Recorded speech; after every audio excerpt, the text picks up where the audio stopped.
Hi, it's me again with Corel tips and tricks.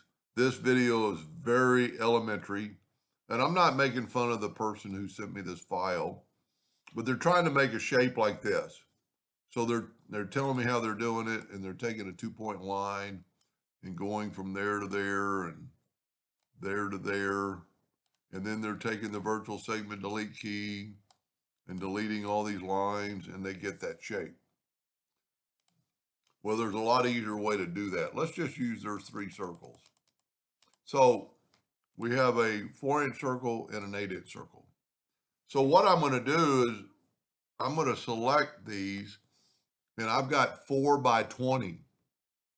Okay. I'm going to take a rectangle and I'm going to make it 20 inches. I'm going to unlock my ratio and I'm going to make it 4. And then I'm going, you know what? I should have kept a copy of theirs. But this thing is 4 inches. So if you just type in 2, you get that shape. And because they're working in the center of the page, which I'm glad, you do that right there, and all you have to do is weld it.